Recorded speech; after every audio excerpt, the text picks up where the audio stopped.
ਨੱਜੀ ਪਿੰਡ ਵਿੱਚ ਕਿਸੇ ਸਹੇਲੀ ਦੇ ਘਰ ਜਾਣ ਦਾ ਬਹਾਨਾ ਕਰਕੇ ਨਿਕਲੀ ਤੇ ਸ਼ਹਿਰ ਜਾਂਦੇ ਟਾਂਗੇ ਵਿੱਚ ਬਹਿ ਗਈ। ਖਾਲਿਦ ਉਹਨੂੰ ਚਿੱਠੀ ਲਿਖ ਕੇ ਸਾਰਾ ਪਤਾ ਨਿਸ਼ਾਨੀ ਦੱਸਿਆ ਸੀ ਤੇ ਤਾਕੀਦ ਕੀਤੀ ਸੀ ਭਈ ਉਹ ਜ਼ਰੂਰ ਆਵੇ। ਉਹ ਉਹਨੂੰ ਇੱਕ ਨਜ਼ਰ ਵੇਖਣਾ ਤੇ ਉਹਦੇ ਨਾਲ ਬਹੁਤ ਜ਼ਰੂਰੀ ਗੱਲ ਕਰਨਾ ਚਾਹੁੰਦਾ ਏ। ਬਟੀਆਂ ਦੇ ਖੂਹ ਨੂੰ ਆਮ ਲੋਕੀ ਕੁੱਤਿਆਂ ਦਾ ਡੇਰਾ ਵੀ ਆਖਦੇ ਸਨ। ਪਤਾ ਨਹੀਂ ਮਾਲਕਾਂ ਦੇ ਕੁੱਤਪੁਣੇ ਪਾਰੋਂ ਜਾਂ ਕਦੀ ਉੱਥੇ ਕੁੱਤੇ ਬਹੁਤੇ ਹੁੰਦੇ ਸਨ। ਹੁਣ ਵੀ ਬਥੇਰੇ ਸਨ। ਇਹ ਵੱਡੇ ਪਿੰਡ ਤੋਂ ਥੋੜ੍ਹਾ ਪਹਿਲਾਂ ਰਾਹ ਵਿੱਚ ਸੀ, ਪਰ ਕੱਚੀ ਸੜਕ ਤੋਂ ਹਟਾਵਾਂ ਉਹਦੇ ਨੇੜੇ ਉਤਰਦੀ ਤੇ ਪਿੰਡ ਦੀਆਂ ਸਵਾਰੀਆਂ ਤੇ ਟਾਂਗੇ ਵਾਲੇ ਨੂੰ ਸ਼ੱਕ ਪੈ ਜਾਂਦਾ। ਉਹ ਵੱਡੇ ਪਿੰਡ ਕੋਲ ਆ ਕੇ ਅੱਡੇ ਉੱਤੇ ਲੱਥੀ ਤੇ ਪਰਤ ਕੇ ਆਪਣੇ ਪਿੰਡ ਦੀ ਸੜਕ ਤੇ ਟੁਰਨ ਲੱਗ ਪਈ। ਛਾਹ ਵੇਲਾ ਸੀ। ਉਹ ਚਾਦਰ ਵਲੇਟ ਕੇ ਟੁਰਦੀ ਰਹੀ। ਵਿੱਚੋਂ ਡਰ ਵੀ ਆਉਂਦਾ ਪਈ ਕਿਧਰੇ ਕੋਈ ਪਛਾਣ ਨਾ ਲਵੇ, ਕੁੱਤਿਆਂ ਵਾਲੇ ਡੇਰੇ ਉੱਤੇ ਕੋਈ ਕੁੱਤਾ ਨਾ ਪੈ ਜਾਏ। ਪਰ ਅੱਗੇ ਖਾਲਿਦ ਮੌਜੂਦ ਹੋਵੇਗਾ, ਡਰਨ ਦੀ ਕੀ ਗੱਲ ਸੀ। ਇਹ ਸੋਚ ਕੇ ਪਰੇਸ਼ਾਨ ਵੀ ਹੁੰਦੀ ਭਈ ਖਾਲਿਦ ਅਜਿਹੀ ਪੁੱਠੀ ਥਾਂ ਮੁਲਾਕਾਤ ਲਈ ਕਿਉਂ ਮਿੱਥੀ ਸੀ। ਖੋਰੇ ਉਹਦੇ ਕਿਸੇ ਬੇਤੀ ਸੱਜਣ ਬੇਲੀ ਦਾ ਡੇਰਾ ਹੋਵੇ। ਸੜਕ ਛੱਡ ਕੇ ਉਹ ਡੇਰੇ ਵਾਲੇ ਰਾਹ ਤੇ ਟੁਰਨ ਲੱਗੀ ਤੇ ਉਹਦੀਆਂ ਲੱਤਾਂ ਕਿਸੇ ਅਣਜਾਣ ਡਰ ਨਾਲ ਥੋੜ੍ਹੇ ਚਿਰ ਲਈ ਕੰਬੀਆਂ। ਪਰ ਫੇਰ ਉਹਨੂੰ ਚੇਤਾ ਆਇਆ, ਐਸ ਇਸ਼ਕ ਪ੍ਰੇਮ ਦੇ ਰਾਹ ਉੱਤੇ ਟੁਰਨ ਵਾਲੀਆਂ ਤੇ ਕੱਚੇ ਘੜੇ ਉੱਤੇ ਵੀ ਠਿਲ ਪੈਂਦੀਆਂ ਨੇ। ਉਹਨੇ ਦਿਲ ਵੱਡਾ ਕੀਤਾ ਤੇ ਟੁਰਦੀ ਰਹੀ।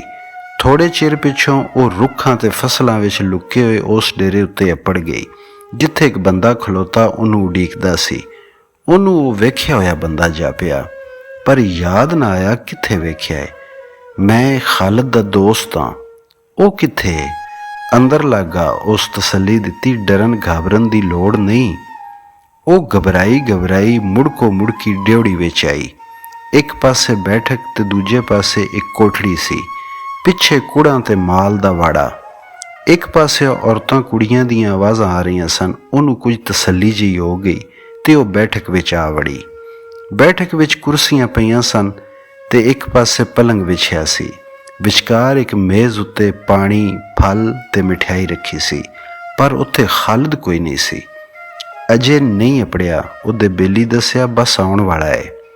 ਉਹਨੇ ਜੱਗ ਵਿੱਚੋਂ ਪਾਣੀ ਦਾ ਗਿਲਾਸ ਭਰ ਕੇ ਪੀਤਾ ਤੇ ਉੱਠ ਖਲੋਤੀ। ਤੂੰ ਆਰਾਮ ਨਾਲ ਬੈਠ, ਮੈਂ ਵੇਖ ਕੇ ਆਉਣਾ, ਖੁਰੇ ਤੇਰਾ ਬਾਊ ਆ ਰਿਹਾ ਹੋਵੇ। ਇਹ ਆਖ ਕੇ ਉਹ ਬਾਹਰ ਨਿਕਲ ਗਿਆ। ਉਹ ਡਰਦੀ ਜਕਦੀ ਇੱਕ ਕੁਰਸੀ ਉੱਤੇ ਬਹਿ ਗਈ, ਪਰ ਬਾਹਰੋਂ ਡਿਉੜੀ ਦੇ ਫਾਟਕ ਦੇ ਬੰਦ ਹੋਣ ਦੀ ਆਵਾਜ਼ ਸੁਣ ਕੇ ਘਬਰਾ ਕੇ ਫੇਰ ਉੱਠ ਖਲੋਤੀ। ਇਹ ਫਾਟਕ ਕਿਉਂ ਬੰਦ ਕੀਤਾ ਹੈ? ਉਹਨੇ ਅੱਗੇ ਹੋ ਕੇ ਪੁੱਛਿਆ। ਮੇਰਾ ਨਾਂ ਸਰਵਰ ਹੈ, ਖਾਲਿਦ ਆਵੇਗਾ ਤੇ ਖੋਲ ਦਿਆਂਗਾ। ਖਤਰੇ ਦੀ ਬੂ ਤੇ ਉਹਨੂੰ ਹਵੇਲੀ ਦੇ ਫਾਟਕ ਵਿੱਚ ਵੜਦੇ ਹੀ ਆ ਗਈ ਸੀ, ਪਰ ਹੁਣ ਡਰ ਨਾਲ ਉਹਦਾ ਦਿਲ ਫੜਕਣ ਲੱਗ ਪਿਆ। ਉਹਨੂੰ ਯਾਦ ਆ ਗਿਆ ਭਈ ਇਸ ਬੰਦੇ ਨੂੰ ਵਿਆਹ ਵਾਲੇ ਦਿਨ ਅੱਖਾਂ ਪਾੜ ਕੇ ਆਪਣੇ ਵੱਲ ਘੂਰਦਿਆਂ ਵੇਖਿਆ ਸੀ। ਫੇਰ ਉਹਨੂੰ ਯਾਦ ਆਇਆ ਭਈ ਜਦੋਂ ਉਹ ਵਿਆਹ ਵਾਲੇ ਦਿਨ ਆਪਣੀ ਮਾਂ ਤੇ ਸਕੀਨਾ ਨਾਲ ਆਪਣੇ ਪਿੰਡ ਜਾ ਰਹੀ ਸੀ, ਉਹ ਰਾਹ ਵਿੱਚ ਵੀ ਮਿਲਿਆ ਸੀ ਤੇ ਉਹਨੇ ਟਾਂਗੇ ਵਾਲੇ ਨਾਲ ਕੋਈ ਰਿਵਾਜੀ ਜੀ ਗੱਲ ਵੀ ਕੀਤੀ ਸੀ। ਪਰ ਖਾਲਿਦ ਦਾ ਖੱਤ, ਉਹ ਤੇ ਉਹਦੇ ਆਪਣੇ ਹੱਥ ਦਾ ਲਿਖਿਆ ਹੋਇਆ ਸੀ। 2 ਮੁਰੱਬੇ ਨੇ ਸਾਡੇ, 3 ਭਰਾ, ਇੱਕ ਭੈਣ ਏ ਵਿਆਹੀ ਹੋਈ। ਉਹਨੇ ਉਹਦੀਆਂ ਅੱਖਾਂ ਵਿੱਚ ਅੱਖਾਂ ਪਾ ਕੇ ਆਖਿਆ। ਉਹਦਾ ਜੀ ਕੀਤਾ ਪਈ ਆਖੇ ਮੈਂ ਕੀ ਕਰਾਂ, ਪਰ ਉਹ ਚੁੱਪ ਰਹੀ। ਉਹਦਾ ਦਿਮਾਗ ਚੱਕਰ ਖਾਂਦਾ ਪਿਆ ਸੀ। ਇਹ ਆਪਣੀ ਤਫਸੀਲ ਕਿਉਂ ਦੱਸਦਾ ਪਿਆ ਏ? ਖਾਲਿਦ ਕਿੱਥੇ? ਫੇਰ ਉਹਨੂੰ ਇੰਜ ਲੱਗਾ ਜਿਵੇਂ ਉਹ ਅੰਨੀ ਸੀ ਤੇ ਅਚਾਨਚੱਕ ਉਹਨੂੰ ਦਿਸਣ ਲੱਗ ਪਿਆ ਏ। ਉਹਦੇ ਕੰਨ ਬੰਦ ਸਨ, ਪਰ ਹੁਣ ਉਹ ਸੁਣਨ ਲੱਗ ਪਈ ਏ। ਉਹ ਸੁਫਨਾ ਵੇਖਦੀ ਪਈ ਸੀ ਤੇ ਉਹਦੀ ਅੱਖ ਖੁੱਲ੍ਹ ਗਈ ਏ, ਜਿਵੇਂ ਉਹ ਆਪਣੇ ਹਾਣ ਦੀਆਂ ਬਾਲੀਆਂ ਨਾਲ ਖੇਡਦੀ ਜਾਦੂ ਦੇ ਫੂਕ ਨਾਲ ਇੱਕੇ ਵਾਰੀ ਜਵਾਨ ਹੋ ਗਈ ਏ। ਉਹਦੀ ਉਸ ਹਿੱਸ ਨੇ ਜਿਹੜੀ ਜਾਨਵਰਾਂ ਨੂੰ ਭੂਚਾਲ ਜਾਂ ਤੂਫਾਨ ਤੋਂ ਪਹਿਲਾਂ ਉਹਦੀ ਦੱਸ ਪਾ ਦਿੰਦੀ ਏ, ਦੱਸਿਆ ਵੀ ਉਹ ਕੜਿੱਕੀ ਵਿੱਚ ਫਸ ਗਈ ਏ। ਉਹਦਾ ਸਾਰਾ ਨਸ਼ਾ ਲੈ ਗਿਆ। ਪਲ ਦੀ ਪਲ ਵਿੱਚ ਉਹਦਾ ਦਿਲ ਹਰ ਜਜ਼ਬੇ, ਹਰ ਉਮੰਗ ਤੇ ਹਰ ਖਿਆਲ ਤੋਂ ਸਖਣਾ ਹੋ ਗਿਆ ਤੇ ਇੱਕੋ ਅਹਿਸਾਸ ਬਾਕੀ ਰਹਿ ਗਿਆ ਆਪਣੇ ਬਚਾਅ ਦਾ। ਉਸ ਵੇਲੇ ਜੇ ਸਰਵਰ ਦੀ ਥਾਵੇਂ ਖਾਲਿਦ ਬੈਠਾ ਹੁੰਦਾ ਤਾਂ ਵੀ ਉਹ ਉੱਥੋਂ ਉੱਠ ਕੇ ਨੱਸ ਜਾਂਦੀ, ਪਰ ਖੁਰੇ ਹੁਣ ਬਹੁਤਾ ਚਿਰ ਹੋ ਗਿਆ ਸੀ। ਪਰ ਸ਼ਿਕਾਰ ਨੂੰ ਪਤਾ ਲੱਗ ਜਾਏ ਉਹ ਫਾਈ ਵਿੱਚ ਫਸ ਗਿਆ ਏ, ਪਿੰਜਰੇ ਵਿੱਚ ਆ ਗਿਆ ਏ ਤੇ ਹੁਣ ਟੱਕਰਾਂ ਮਾਰਨ ਦਾ ਕੋਈ ਫਾਇਦਾ ਨਹੀਂ। ਫੇਰ ਵੀ ਉਹ ਆਰਾਮ ਨਾਲ ਨਹੀਂ ਬਹਿ ਜਾਂਦਾ। ਉਹ ਉੱਠ ਬੈਠੀ। ਉਹਦੇ ਉੱਠਣ ਨਾਲ ਉਹ ਵੀ ਉੱਠ ਖਲੋਤਾ। ਮੈਂ ਬਾਹਰ ਜਾਣਾ ਹੈ, ਤੂੰ ਬੈਠ, ਮੈਂ ਖਾਲਿਦ ਨੂੰ ਵੇਖ ਕੇ ਆਉਣਾ। ਸਾਰਾ ਡਰ ਖੌਫ ਤੇ ਉਸੇ ਕੋਲੋਂ ਸੀ, ਉਹ ਉੱਥੋਂ ਟੁਰ ਜਾਏ ਤੇ ਉਹਦਾ ਸਾਹ ਸੌਖਾ ਹੋ ਜਾਏ, ਤੇ ਜੇ ਸੱਚੀ ਮੁੱਚੀ ਖਾਲਿਦ ਆ ਜਾਏ ਤੇ ਉਹ ਮਰਦੀ ਮਰਦੀ ਜੀਉ ਉੱਠੇ। ਉਹ ਬਾਹਰ ਨਿਕਲ ਗਿਆ ਤੇ ਉਹ ਫਾਟਕ ਖੁੱਲ੍ਹਣ ਦੀ ਆਵਾਜ਼ ਉੱਤੇ ਕੰਨ ਲਾ ਕੇ ਰੁਮਾਲ ਨਾਲ ਮੁੜਕਾ ਪੂੰਝਣ ਲੱਗ ਪਈ। ਪਰ ਫਾਟਕ ਖੁੱਲ੍ਹਣ ਦੀ ਥਾਂ ਉਹਦੇ ਗੁੱਸੇ ਭਰੀ ਆਵਾਜ਼ ਆਈ, ਤੂੰ ਟੁਰ ਜਾ ਇੱਥੋਂ, ਆਪਣਾ ਕੰਮ ਕਰ। ਤੁਸਾਂ ਵਾਅਦਾ ਕੀਤਾ ਸੀ ਚੌਧਰੀ, ਵਾਅਦੇ ਦਾ ਪੁੱਤਰ, ਮੈਂ ਤੈਨੂੰ ਆਖਿਆ ਏ ਆਪਣਾ ਕੰਮ ਕਰ, ਕਿਉਂ ਹੱਡੀਆਂ ਬਣਾਉਂ ਏ? ਪੁਲਿਸ ਕੇਸ ਬਣ ਜਾਏਗਾ ਚੌਧਰੀ, ਤੇਰੀ ਮਾਂ ਦਾ ਕੇਸ। ਫਿਰ ਫਾਟਕ ਥੋੜ੍ਹਾ ਜਿਹਾ ਚਿਰਕਿਆ। ਉਹ ਉੱਠ ਕੇ ਫਾਟਕ ਵੱਲ ਨੱਸੀ। ਉਹਨੂੰ ਫਾਟਕ ਵੱਲ ਆਉਂਦਿਆਂ ਵੇਖ ਕੇ ਵੇੜ ਲਿਓਸ। ਤੁਸੀਂ ਕਿੱਥੇ ਚੱਲੇ ਹੋ ਸੋਹਣਿਓ, ਮੈਨੂੰ ਜਾਣ ਦਿਓ। ਏਡੀ ਛੇਤੀ? ਉਹਨੇ ਗੁੰਡੀਆਂ ਅੱਖਾਂ ਨਾਲ ਉਹਦੇ ਵੱਲ ਵੇਖ ਕੇ ਕਿਹਾ। ਹੁਣ ਉਹਨੂੰ ਉਹਦੇ ਇਰਾਦੇ ਦਾ ਪੱਕਾ ਪਤਾ ਲੱਗ ਗਿਆ ਸੀ। ਮੈਨੂੰ ਜਾਣ ਦਿਓ। ਉਹ ਪਾਗਲਾਂ ਵਾਂਗ ਫਾਟਕ ਨੂੰ ਟੱਕਰਾਂ ਮਾਰਨ ਲੱਗ ਪਈ, ਪਰ ਉਹਨੇ ਜੱਫਾ ਮਾਰ ਕੇ ਕਲਾਵੇ ਵਿੱਚ ਲੈ ਲਿਆ। ਉਹਨੂੰ ਰੋਂਦੀ ਚੀਕਦੀ ਤੜਫਦੀ ਫੜਕਦੀ ਨੂੰ ਬੈਠਕ ਦੇ ਪਲੰਗ ਉੱਤੇ ਲਿਆ ਸੁੱਟਿਆ। ਬਚਾਓ ਬਚਾਓ, ਉਹਨੇ ਬੇਯਕੀਨੀ ਨਾਲ ਉੱਚੀ ਉੱਚੀ ਚੀਕਾਂ ਮਾਰੀਆਂ ਤੇ ਉੱਠਣ ਲੱਗੀ, ਪਰ ਉਹਨੇ ਫੇਰ ਜਕੜ ਲਿਆ। ਕੁਝ ਨਹੀਂ ਆਖਦਾ ਮੈਂ, ਆਰਾਮ ਨਾਲ ਬਹਿ ਜਾ। ਨੱਜੀ ਨੂੰ ਉਹਦੇ ਮੂੰਹ ਵਿੱਚੋਂ ਬੂ ਆਈ, ਸਿਪਰਟ ਵਰਗੀ। ਉਹਨੇ ਹੋਰੇ ਸ਼ਰਾਬ ਪੀਤੀ ਹੋਈ ਸੀ। ਮੈਨੂੰ ਛੱਡ ਦਿਓ, ਮੈਂ ਜਾਣਾ ਹੈ। ਉਹਦੀ ਪਕੜ ਵਿੱਚੋਂ ਨਿਕਲਣ ਲਈ ਹੱਥ ਪੈਰ ਮਾਰਨ ਲੱਗ ਪਈ। ਫਿਰ ਉਹਨੇ ਉੱਚੀ ਆਵਾਜ਼ ਵਿੱਚ ਫਰਿਆਦ ਕੀਤੀ, ਬਚਾਓ ਬਚਾਓ, ਪਰ ਕੋਈ ਕਿਧਰੋਂ ਬਚਾਉਣ ਨਾ ਆਇਆ। ਮੈਂ ਇਹੋ ਜਿਹੀ ਨਹੀਂ, ਮੈਨੂੰ ਛੱਡ ਦਿਓ। ਤੂੰ ਕੋਈ ਛੱਡਣ ਵਾਲੀ ਸ਼ੈ ਹੈ? ਅੱਲਾ ਦੇ ਨਾਂ 'ਤੇ, ਰਸੂਲ ਦਾ ਵਾਸਤਾ ਹੈ, ਮੈਨੂੰ ਜਾਣ ਦਿਓ। ਉਹਨੇ ਹੱਥ ਜੋੜੇ।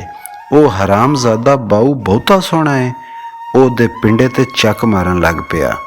ਉਹਨੇ ਚੀਕਾਂ ਮਾਰੀਆਂ, ਗਾਲਾਂ ਕੱਢੀਆਂ, ਨੌਂਦਰਾਂ ਨਾਲ ਉਹਦਾ ਮੂੰਹ ਛਿੱਲ ਦਿੱਤਾ, ਪਰ ਉਸ ਰਿਛ ਜੱਫਾ ਨਾ ਛੱਡਿਆ।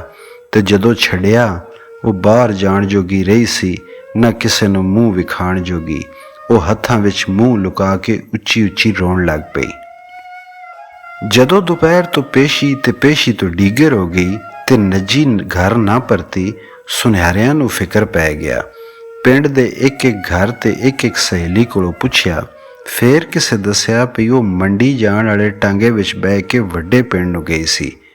ਵਲੀ ਮੁਹੰਮਦ ਸਾਈਕਲਾਂ ਉੱਤੇ ਮੁੰਡਿਆਂ ਤੇ ਪਿੰਡ ਦੇ ਬੰਦਿਆਂ ਨੂੰ ਟੋਰਿਆ ਤੇ ਪੱਕੀ ਕੀਤੀ ਭਈ ਵੱਡੇ ਪਿੰਡ ਦੇ ਮੁਲਵਾਣਿਆਂ ਤੇ ਬਾਜ਼ਾਰ ਵਿੱਚੋਂ ਚੰਗੀ ਤਰ੍ਹਾਂ ਪਤਾ ਕਰਕੇ ਆਉਣ। ਉਹ ਪਤਾ ਕਰਕੇ ਆਏ, ਨੱਜੀ ਦਾ ਕੋਈ ਪਤਾ ਥੋ ਨਾ ਲੱਗਾ। ਉਹਨਾਂ ਸੋਚਿਆ ਖੁਰੇ ਮੰਡੀ ਟੁਰ ਗਈ ਹੋਵੇ। ਸ਼ਾਮ ਵੇਲੇ ਮੰਡੀ ਜਾਣ ਵਾਲੇ ਟਾਂਗੇ ਪਰਤ ਆਏ। ਟਾਂਗੇ ਵਾਲੇ ਤੇ ਉਹਦੇ ਨਾਲ ਪਰਤਣ ਵਾਲੀਆਂ ਸਵਾਰੀਆਂ ਦੱਸਿਆ ਉਹ ਵੱਡੇ ਪਿੰਡ ਲੈ ਗਈ ਸੀ। ਰਾਤ ਪੈ ਗਈ ਪਰ ਉਹ ਨਾ ਪਰਤੀ, ਤੇ ਉਹਨਾਂ ਨੂੰ ਯਕੀਨ ਹੋ ਗਿਆ ਉਹ ਕਿਸੇ ਮੁਸੀਬਤ ਵਿੱਚ ਫਸ ਗਈ ਜਾਂ ਕਿਸੇ ਨਾਲ ਟੁਰ ਗਈ ਏ। ਪਿੰਡ ਵਿੱਚ ਥਰਥੱਲੀ ਮਚ ਗਈ। ਨੱਜੀ ਦੀ ਮਾਂ ਵੈਣ ਕਰਨ ਲੱਗ ਪਈ, ਹਾਏ ਅਸੀਂ ਉੱਜੜ ਗਏ। ਨੱਜੀ ਦੇ ਭਰਾ ਸਦੀਕ ਤੇ ਰਫੀਕ ਅਸਲਾ ਤੇ ਬੰਦੇ ਲੈ ਕੇ ਉਹਨੂੰ ਲੱਭਣ ਟੁਰ ਪਏ। ਵਲੀ ਮੁਹੰਮਦ ਬੀਵੀ ਨੂੰ ਦਿਲਾਸਾ ਦਿੱਤਾ ਤੇ ਦੋਵਾਂ ਸੰਦੂਕ, ਪੇਟੀ ਤੇ ਟਰੰਕ ਖੋਲ੍ਹ ਕੇ ਵੇਖੇ ਵੀ ਘਰ ਵਿੱਚ ਰੱਖੀ ਰਕਮ ਤੇ ਟੂਮ ਟੱਲਾ ਤੇ ਨਾਲ ਨਹੀਂ ਲੈ ਗਈ, ਪਰ ਹਰ ਸ਼ੈ ਆਪਣੀ ਥਾਂ ਉੱਤੇ ਮੌਜੂਦ ਸੀ। ਜਿੱਦਾਂ ਮਤਲਬ ਸੀ ਉਹ ਘਰ ਛੱਡ ਕੇ ਨੱਸੀ ਨਹੀਂ ਸੀ। ਪਰ ਫਿਰ ਉਹਨਾਂ ਦੇ ਹੱਥ ਖੱਤ ਆ ਗਏ ਤੇ ਉਹ ਚਿੱਠੀ ਵੀ, ਜਿਹੜੀ ਪੜ੍ਹ ਕੇ ਉਹ ਖਾਲਿਦ ਨੂੰ ਮਿਲਣ ਵੱਡੇ ਪਿੰਡ ਗਈ ਸੀ। ਗੱਲ ਦਾ ਸਿਰਾ ਹੱਥ ਆ ਗਿਆ। ਉਹਨਾਂ ਜਾਂਦੇ ਪਏ ਉਹਦੇ ਭਰਾਵਾਂ ਨੂੰ ਡੱਕ ਕੇ ਸਾਰੀ ਗੱਲ ਦੱਸੀ। ਉਹਨਾਂ ਪੁੱਛਿਆ, ਇਹ ਖਾਲਿਦ ਕੌਣ ਹੈ? ਨਿੱਕੇ ਪਿੰਡ ਦੇ ਹਕੀਮ ਦਾ ਪੁੱਤਰ ਹੈ, ਲਾਹੌਰ ਪੜ੍ਹਦਾ ਹੈ, ਕਿਸੇ ਦੱਸਿਆ। ਸਕੀਨਾ ਰੌਲਾ ਗੋਲਾ ਸੁਣ ਕੇ ਸੁਨਿਆਰਿਆਂ ਵੱਲ ਆਈ ਹੋਈ ਸੀ। ਇਸ ਡਰ ਨਾਲ ਪਈ ਹੁਣ ਚਿੱਠੀਆਂ ਵਾਲੀ ਗੱਲ ਦਾ ਭੇਤ ਵੀ ਖੁੱਲ੍ਹ ਜਾਣਾ ਹੈ, ਉਹਦਾ ਦਿਲ ਧੜਕ ਰਿਹਾ ਸੀ। ਖਾਲਿਦ ਦਾ ਨਾਂ ਸੁਣ ਕੇ ਉਹ ਕੰਬ ਗਈ, ਪਰ ਦੜ ਵੱਟ ਗਈ। ਇਹ ਤੇ ਸਾਫ਼ ਪਤਾ ਲੱਗਦਾ ਪਿਆ ਸੀ ਭਈ ਉਹ ਆਪਣੀ ਮਰਜ਼ੀ ਨਾਲ ਗਈ ਸੀ ਤੇ ਹੁਣ ਪਤਾ ਨਹੀਂ ਕਿੱਥੇ ਅਪੜ ਗਈ ਸੀ। ਵਲੀ ਮੁਹੰਮਦ ਮੁੰਡਿਆਂ ਨੂੰ ਆਖਿਆ ਭਈ ਨਿੱਕੇ ਪਿੰਡੋਂ ਕੁੜੀ ਲੱਭ ਜਾਏ ਤੇ ਹੋਰ ਬਦਨਾਮੀ ਤੋਂ ਬਚਣ ਲਈ ਉਹਨੂੰ ਚੁੱਪ ਕਰਕੇ ਵਾਪਸ ਲੈ ਆਉਣ, ਨਹੀਂ ਤੇ ਪੁਲਿਸ ਚੌਕੀ ਰਪਟ ਲਿਖਵਾ ਦੇਣ। ਚਾਨਣੀ ਰਾਤ ਸੀ, ਪਰ ਉਹਨਾਂ 2 ਲਾਲਟੈਨਾਂ ਵੀ ਨਾਲ ਲੈ ਲਈਆਂ ਤੇ ਟਾਂਗੇ ਵਿੱਚ ਬਹਿ ਗਏ। ਨਿੱਕੇ ਪਿੰਡ ਅਪੜਦਿਆਂ ਅਪੜਦਿਆਂ ਬੜਾ ਚਿਰ ਲੱਗ ਗਿਆ। ਖਾਲਿਦ ਦੇ ਮਾਂ ਪਿਓ ਤੇ ਭੈਣ ਸੁੱਤੇ ਹੋਏ ਉੱਠੇ ਤੇ ਆਉਣ ਵਾਲਿਆਂ ਕੋਲੋਂ ਇਹੋ ਜਿਹੀ ਗੱਲ ਸੁਣ ਕੇ ਜਿਹੜੀ ਉਹਨਾਂ ਦੇ ਖਾਬ ਖਿਆਲ ਵਿੱਚ ਵੀ ਨਹੀਂ ਸੀ, ਪਰੇਸ਼ਾਨ ਹੋ ਗਏ। ਨਜੀ ਦੇ ਬਿਰਾਵਾਂ ਖਾਲਿਦ ਦਾ ਖਤ ਵਿਖਾਇਆ। ਹਕੀਮ ਔਰ ਬੰਦਿਆਂ ਨੂੰ ਕੁਰਸੀਆਂ ਮੂਹਰੇ ਮੰਗਵਾ ਕੇ ਬਿਠਾਇਆ ਤੇ ਚਾਨਣ ਵਿੱਚ ਜਾ ਕੇ ਖਤ ਪੜ੍ਹਨ ਲੱਗ ਪਏ। ਆਪਾ ਵੀ ਆ ਗਈ। ਆਖਣ ਲੱਗੀ, ਅੱਬਾ ਜੀ, ਇਹ ਲਿਖਾਈ ਖਾਲਿਦ ਦੀ ਨਹੀਂ। ਪਰ ਨਜੀ ਦੇ ਬਿਰਾਵਾਂ ਨੂੰ ਇਤਬਾਰ ਨਾ ਆਇਆ। ਉਹਨਾਂ ਡਰਾਇਆ ਧਮਕਾਇਆ, ਘਰ ਦੀ ਤਲਾਸ਼ੀ ਲਈ ਤੇ ਪੁਲਿਸ ਵਿੱਚ ਰਪਟ ਕਰਾਉਣ ਦੀ ਧਮਕੀ ਦੇ ਕੇ ਟੁਰ ਗਏ। ਇਹ ਕੀ ਹੋ ਗਿਆ ਹੈ? ਖਾਲਿਦ ਦੀ ਅੰਮੀ ਰੋਣ ਲੱਗ ਪਈ। ਖਾਲਿਦ ਇਹ ਨਹੀਂ ਕਰ ਸਕਦਾ, ਲਿਖਾਈ ਵੀ ਉਹਦੀ ਨਹੀਂ, ਆਪਾ ਆਖਿਆ। ਪਰ ਮੁਕੱਦਮਾ ਤੇ ਬਣ ਗਿਆ ਏ। ਹਕੀਮ ਸਾਹਿਬ ਸਿਰ ਫੜ ਕੇ ਬਹਿ ਗਏ। ਫਿਰ ਉਹਨਾਂ ਆਖਿਆ, ਮੈਂ ਸੁਬਾਹ ਲਾਹੌਰ ਜਾ ਕੇ ਪਤਾ ਕਰਾਂਗਾ, ਮੈਂ ਵੀ ਨਾਲ ਚੱਲਾਂਗੀ। ਪਰ ਦੂਜੀ ਸਵੇਰ ਨੂੰ ਅਜੇ ਉਹ ਤਿਆਰ ਪਏ ਹੁੰਦੇ ਸਨ ਕਿ ਪੁਲਿਸ ਆ ਗਈ। ਨਜੀ ਦਾ ਬਿਰਾ ਤੇ ਮਲਕ ਮੁਰਾਦ ਅਲੀ ਨਾਲ ਸਨ। ਸਾਰਾ ਪਿੰਡ ਇਕੱਠਾ ਹੋ ਗਿਆ। ਘਰ ਦੀ ਤਲਾਸ਼ੀ ਹੋਈ, ਸਵਾਲ ਜਵਾਬ ਹੋਏ। ਖਾਲਿਦ ਦੀ ਲਿਖਾਈ ਦਾ ਨਮੂਨਾ ਤੇ ਲਾਹੌਰ ਵਿੱਚ ਉਹਦੀ ਰਿਹਾਇਸ਼ ਦਾ ਪਤਾ ਲੈ ਕੇ ਥਾਣੇਦਾਰ ਹਕੀਮ ਹੋਰਾਂ ਨੂੰ ਆਖਿਆ, ਜਦੋਂ ਤੀ ਕੁੜੀ ਤੇ ਮੁੰਡਾ ਬਰਾਮਦ ਨਾ ਹੋ ਜਾਣ, ਤੁਸੀਂ ਚੱਲ ਕੇ ਸਾਡੇ ਪ੍ਰਾਹੁਣੇ ਰਹੋ। ਮਲਕ ਮੁਰਾਦ ਅਲੀ ਆਖਿਆ, ਔਲਾਦ ਦੀ ਸਜ਼ਾ ਮਾਪਿਆਂ ਨੂੰ ਨਹੀਂ ਮਿਲਣੀ ਚਾਹੀਦੀ। ਇਹ ਨੇਕ ਬੰਦੇ ਨੇ, ਇਹਨਾਂ ਦੀ ਜ਼ਮਾਨਤ ਮੈਂ ਦੇਣਾ। ਠੀਕ ਹੈ, ਥਾਣੇਦਾਰ ਆਖਿਆ, ਪਰ ਇਹ ਪਿੰਡੋਂ ਬਾਹਰ ਕਿਧਰੇ ਨਾ ਜਾਣ। ਨਹੀਂ ਜਾਣਗੇ, ਮਲਕ ਜਵਾਬ ਦਿੱਤਾ। ਚਾਂਦਾ ਧੰਮੀ ਵੇਲੇ ਉੱਠਿਆ ਤੇ ਪੈਦਲ ਟੁਰਦਾ ਸੂਰਜ ਨਿਕਲਣ ਤੋਂ ਜ਼ਰਾ ਪਿੱਛੋਂ ਕੁੱਬੇ ਜੁਲਾ ਦੇ ਘਰ ਅਪੜਿਆ, ਪਰ ਉੱਥੇ ਜੰਦਰਾ ਵੱਜਾ ਸੀ। ਗਵਾਂਢੀਆਂ ਦੱਸਿਆ ਬਈ ਉਹ ਦੋਵੇਂ ਜੀ ਧੰਮੀ ਵੇਲੇ ਦੇ ਕਿਧਰੇ ਵਾਢੇ ਟੁਰ ਗਏ ਨੇ। ਮੱਝ ਤੇ ਘਰ ਦੀਆਂ ਕੁੰਜੀਆਂ ਉਹਨਾਂ ਦੇ ਹਵਾਲੇ ਕਰ ਗਏ ਨੇ।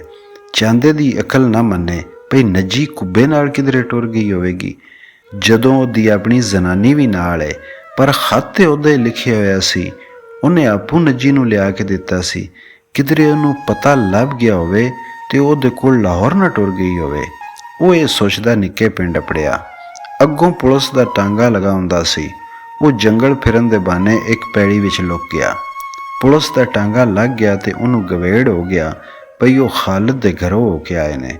ਪਰ ਨਜੀ ਗਈ ਕਿੱਥੇ? ਸਹੁਰਿਆਂ ਵੱਲ ਜਾ ਕੇ ਉਸ ਰੋਟੀ ਖਾਧੀ, ਲੱਸੀ ਪੀਤੀ ਤੇ ਫੈਸਲਾ ਕੀਤਾ ਭਈ ਉਹ ਪਹਿਲੀ ਵਾਰੀ ਸੱਚਮੁੱਚ ਲਾਹੌਰ ਜਾ ਕੇ ਖਾਲਿਦ ਨੂੰ ਮਿਲੇ ਤੇ ਸਾਰੀ ਗੱਲ ਦੱਸੇ। ਪਰ ਉਹਨੂੰ ਕੋਈ ਸਵਾਰੀ ਨਾ ਲੱਭੀ ਤੇ ਉਹ ਵੱਡੇ ਪਿੰਡ ਤੀਕ ਪੈਦਲ ਆਇਆ। ਵੱਡੇ ਪਿੰਡ ਅਪੜ ਕੇ ਉਹਨੇ ਸੁਣਿਆ ਵੀ ਪੁਲਿਸ ਪਾਰਟੀ ਲਾਹੌਰ ਟੁਰ ਗਈ ਹੈ। ਨਜੀ ਦਾ ਵੱਡਾ ਭਰਾ ਨਾਲ ਗਿਆ ਹੈ। ਹੁਣ ਲਾਹੌਰ ਜਾਣ ਦਾ ਕੋਈ ਫਾਇਦਾ ਨਹੀਂ ਸੀ। ਸਕੀਨਾ ਵੀ ਪਿੱਛੇ ਪਰੇਸ਼ਾਨ ਹੁੰਦੀ ਹੋਵੇਗੀ। ਉਹ ਬਾਗਾਂ ਵਾਲੀ ਜਾਣ ਵਾਲੇ ਰਸਤੇ ਉੱਤੇ ਟੁਰ ਪਿਆ।